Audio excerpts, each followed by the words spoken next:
ನಮಸ್ಕಾರ ರೈತ ಬಾಂಧವರೇ, ನಿಮಗೆ ಒಂದು ಪ್ಲಾಟ್ ತೋರಿಸ್ಬೇಕು ಅಂತ ಇದ್ದೆ. ನಾನು ಮೊದಲಿಂದನೂ ತೋರಿಸ್ಬೇಕಂತ ಅದನ್ನು ನಾನು ಅಂದ್ಕೊಂಡಿದ್ದೆ, ಬಟ್ ಅದು ಟೈಮ್ ಸಿಕ್ಕಿದ್ದಿಲ್ಲ. ಹಠ ತೊಟ್ಟ ಘಟ ಸರ್ಪ ಅಂತಂದೇ ಹೇಳ್ಬೇಕು ಇವರಿಗೆ. ಆ ಥರ ಹಠ ತೊಟ್ಟು ಮಾಡಿದಂಥ ಒಬ್ಬ ವ್ಯಕ್ತಿಯನ್ನು, ಪ್ರೋಗ್ರೆಸಿವ್ ಫಾರ್ಮರ್ನ ಎಷ್ಟೋ ಜನ ಕಾಲು ಎಳೆದ್ರು ತಲೆ ಕೆಡಿಸ್ಕೊಳ್ಳಿಲ್ಲ, ಏನೇ ಮಾತಾಡಿದ್ರು ತಲೆ ಕೆಡಿಸ್ಕೊಳ್ಳಿಲ್ಲ. ಆ ಥರ ವ್ಯಕ್ತಿನ ನಾನು ನಿಮಗೆ ಇಂಟ್ರೊಡ್ಯೂಸ್ ಮಾಡ್ತೀನಿ. ಸೊ ಅವರು 5 ವರ್ಷದಿಂದ ಹೆಂಗೆ ಬೆಳ್ಕೊಂತ ಬಂದರು, ನಾನು ಹೆಂಗೆ ಸಿಕ್ಕೆ, ನಾ ಕನ್ಸಲ್ಟೇಷನ್ ಕೊಟ್ಟಾಗ ಏನಾಯಿತು, ಅವ್ರು ಹೆಂಗೆ ಬೆಳೆದ್ರು, ಯಾವ ಥರ ಲಾಭ ತೊಗೊಂಡ್ರು, ಅದನ್ನೆಲ್ಲ ಹೇಳ್ತೀನಿ. Stay tune.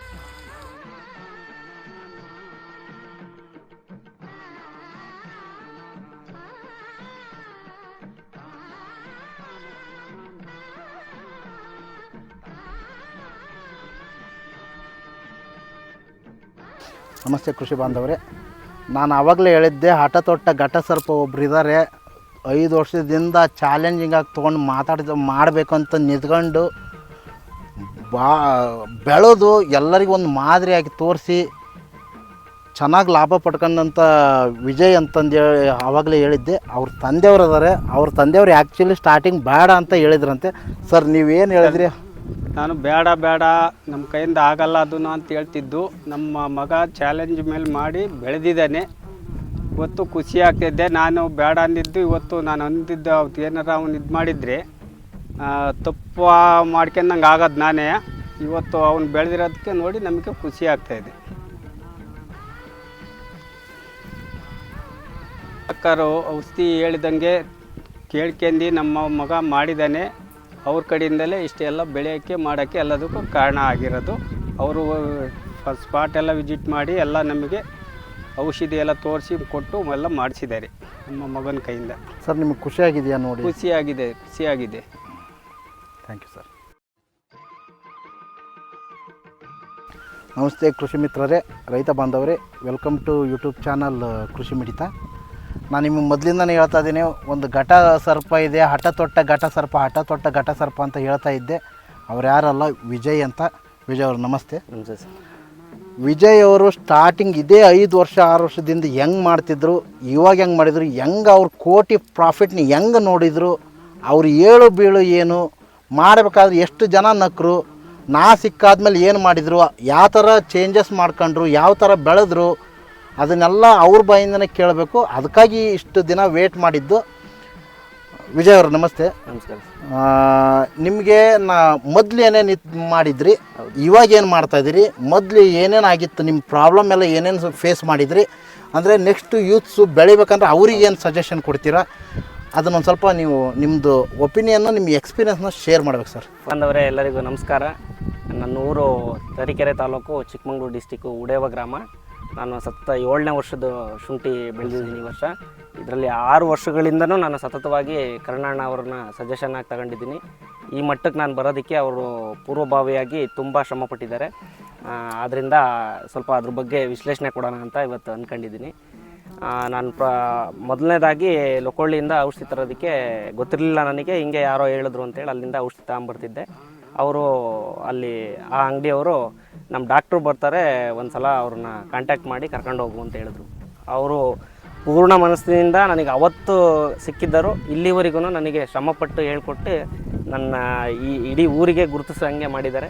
4 ಜನಕ್ಕೆ ಇವತ್ತು ಕೆಲಸ ಕೊಡೋ ಮಟ್ಟಿಗೆ ನನಗೆ ಇದು ಮಾಡಿದ್ದಾರೆ. ಆಮೇಲೆ ಶುಂಠಿಲಿ ಏನು ಕೊರತೆ ಇದೆ ಅದನ್ನು ಮಾತ್ರ ಕೊಡಬೇಕು, ಔಷಧಿ ಅಂಗಡಿಲಿ ಹೋಗಿ ಕೊಟ್ಟಿದ್ದೆಲ್ಲ ತಗೋಬಾರ್ದು ಅನ್ನೋದನ್ನ ಫಸ್ಟು ತಿಳಿ ಹೇಳಿದ್ದೆ ಅವ್ರು ನನಗೆ. ನಾನು ಎಜುಕೇಟೆಡ್ಡು, ಡಿಗ್ರಿ ಕಂಪ್ಲೀಟ್ ಆಗಿದೆ, ಆದ್ರೂ ನನಗೆ ಆ ಒಂದು ವಿಚಾರ ತಲೆಯಲ್ಲಿರಲಿಲ್ಲ. ಔಷಧಿ ಅಂಗಡಿಲಿ ಹೋಗೋದು, ಔಷಧಿ ತರೋದು ಅಂತ ಇತ್ತೆ. ಏನು ಕಂಟೆಂಟ್ ಬೇಕು ಅದಕ್ಕೆ, ಅದನ್ನು ಮಾತ್ರ ಕೊಟ್ಟು ಶುಂಠಿನ ಆರೋಗ್ಯಯುತವಾಗಿ ಯಾವ ರೀತಿ ತಗೊಂಡೋಗೋದು ಅಂತ ಇಲ್ಲಿವರೆಗೂ ನನಗೆ ಸಲಹೆ ಕೊಡ್ತಾ ಬಂದಿದ್ದಾರೆ. ನಾನು ಇದರಿಂದ ಆರ್ಥಿಕವಾಗಿ ಬಹಳ ಸಮೃದ್ಧವಾಗಿ ಬೆಳೆದಿದ್ದೀನಿ. ಈ ವರ್ಷವೂ ಬೆಳೆ ಚೆನ್ನಾಗಿದೆ, ತುಂಬ ಚೆನ್ನಾಗಿದೆ. ಅವ್ರನ್ನ ಹಿಡಿಯೋದಕ್ಕೆ ಭಾಳ ಕಷ್ಟಪಟ್ಟಿದ್ದೀನಿ 1ನೇ ವರ್ಷದಲ್ಲಿ. ಅದಾದಮೇಲೆ 2ನೇ 3ನೇ ವರ್ಷದಲ್ಲಿ ತುಂಬ ಆತ್ಮೀಯವಾಗಿ ಬೆಳ್ಕೊಂಡಾದ್ಮೇಲೆ ಅವರು ಬಂದು ಪ್ರತಿ ಸಲನೂ ಬಂದು ಯಾವುದೇ ಆರ್ಥಿಕ ಫಲಾಪೇಕ್ಷೆ ಇಲ್ದಲೆ ನಮಗೆ ಸಲಹೆಯನ್ನು ಕೊಟ್ಟು ನನ್ನ ಶ್ರಮಕ್ಕೆ ತಕ್ಕನಾಗೆ ಅವರು ವಾಪಸ್ ಪ್ರತಿಫಲ ಸಿಗಂಗೆ ನನಗೆ ಮಾಡಿಕೊಟ್ಟಿದ್ದಾರೆ ಅಂತ ಹೇಳ್ತೀನಿ. ವಿಜಯ್ ಅವರು ಸ್ಟಾರ್ಟಿಂಗ್ ಮಾಡಿದಾಗ ಎಷ್ಟೋ ಜನ ನಕ್ಕಿದ್ರಂತೆ. ಅವ್ರು ಹೇಳ್ತಾ ಇದ್ರು ನನಗೆ ಸ್ಟೋರಿ, ಅವ್ರ ಬಾಯಲ್ಲೇ ಕೇಳಬೇಕು. ಎಷ್ಟೋ ಜನ ಎದುರಿಸಿದ್ರಂತ ಹಾಕ್ಬೇಡ ಈ ಥರ. ಈಗ ಇನ್ಕ್ಲೂಡಿಂಗ್ ಅವ್ರ ತಂದೆಯವ್ರು ಇಂಟ್ರ್ಯೂ ಮಾಡಿದ್ವಿ, ಅವ್ರು ಸಹಿತ ಹೇಳಿದ್ರು ಬೇಡ ಕೈ ಸುಟ್ಕೊಳ್ತೀಯ ಹಂಗಿಂಗಂತ. ಎವ್ರಿ 8 ಡೇಸಿಗೆ ಒನ್ಸ್ ನಾವು ಸ್ಪ್ರೇ ಡ್ರಂಚಿಂಗು ಈ ಥರ ಆಲ್ಟರ್ನೇಟಿವ್ ಆಗಿ ಅವ್ರು ಹೇಳ್ತಾರೆ ಔಷಧಿಗಳ್ನ ಏನು ಕೊರತೆ ಇದೆ ಅದನ್ನು. ನಮ್ಮೂರಲ್ಲಿ ಅದು ರೋಡ್ ಸೈಡ್ ಹೊಲ ಆಗಿರೋದ್ರಿಂದ ತುಂಬ ಜನಗಳು ಇವನೇನು ಮೂರ್ತಣ್ಣನ ಮಗನಿಗೆ ಹುಚ್ಚಿ ಹಿಡ್ದಿದೆ, ಏನೋ ಸ್ಪ್ರೇ ಮಾಡ್ತಾರೆ, ಹಂಗೆ ಮಾಡ್ತಾರೆ, ಇರೋ ದುಡ್ಡೆಲ್ಲ ಹಾಳು ಮಾಡ್ಕೊತಾನೆ ಅಂತ ನಾನು ಕಾಲೇಜ್ ಬಿಟ್ಟು ನೆಕ್ಸ್ಟ್ ಇಯರಲ್ಲಿ ಆಗ್ತಾಗ ಆ ರೀತಿ ಮಾತಾಡ್ತಿದ್ರು. ಇನ್ಕ್ಲೂಡ್ ನಮ್ಮ ತಂದೆಯವರು ಅವ್ರ ಫ್ರೆಂಡ್ಸ್ ಹತ್ರನೂ ಮಾತಾಡಿದ್ದಾರೆ. ಅಂದರೆ ಅವರು ಅವಾಗಿನ ಕಾಲದ ಇದು ಮಾಡಿದ್ರಲ್ಲ, ಅದು ತಿಳುವಳಿಕೆ ಆಗೋ ತನಕನೂ ಆ ರೀತಿ ಇತ್ತು. ಆಮೇಲೆ ಅವರು ಸರಿಯಾಗ್ತಾ ಬಂದರು. ಇವಾಗೇನು ಆ ರೀತಿ ಇಲ್ಲ. ಮುಂಚೆ ಜನಗಳು ನಮಗೆ ಅಷ್ಟು ನೆಗೆಟಿವಿಟಿಯಾಗಿ ಮಾತಾಡ್ತಿದ್ರು. ಇವತ್ತು ನಮ್ಮನ್ನು ಮಾದರಿಯಾಗಿ ತಗೊಂಡು ಈಗ ಕೇಳಂಗೂ ಇಲ್ಲ ಬಿಡಂಗೂ ಇಲ್ಲ, ಆ ಸ್ಟೇಜಲ್ಲಿ ಅವ್ರ ರಿಪ್ಲೈ ಇದೆ.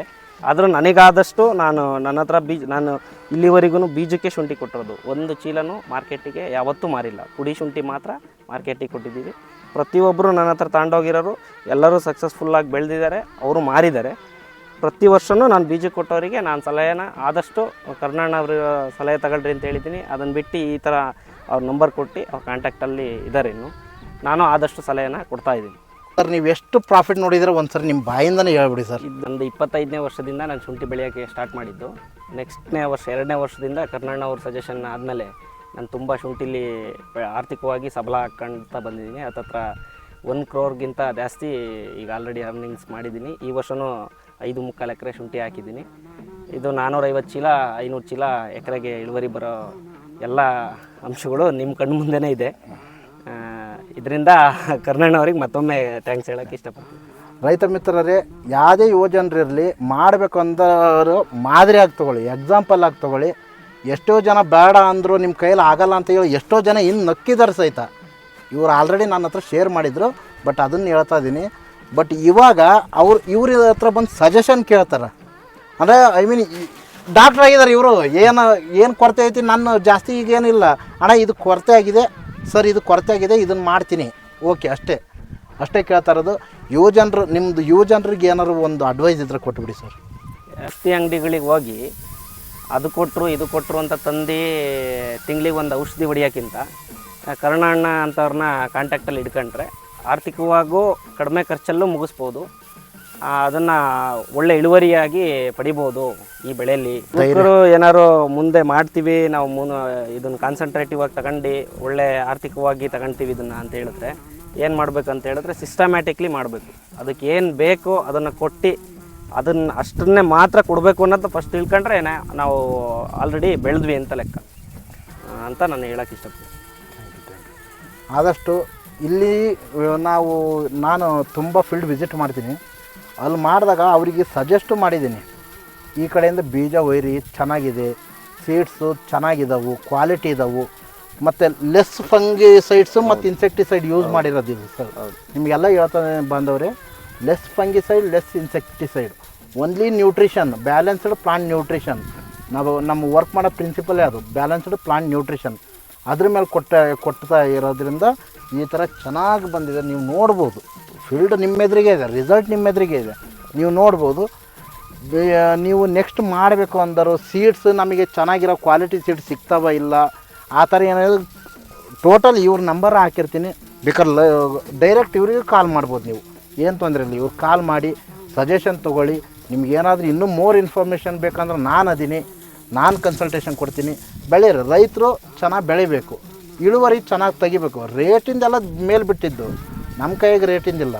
ಬಟ್ ನಮ್ಮ ಕೈಯಲ್ಲಿ ಆಗೋ ಅಂಥದ್ದೇನು ನಾವು ಏನು ಕಂಟ್ರೋಲ್ ಮಾಡ್ಬೋದು, ಬೆಳವಣಿಗೆ ಹೆಂಗೆ ಬೆಳೆಸ್ಬೇಕು, ಯಾವ ಥರ ಬೆಳಿಬೇಕು ಅನ್ನೋದು ನಮ್ಮ ಕಂಟ್ರೋಲಲ್ಲಿ ಇರುತ್ತೆ. ಅದನ್ನು ನಾವು ನೀಟಾಗಿ ಮಾಡಿದ್ರೆ ಸಾಕು.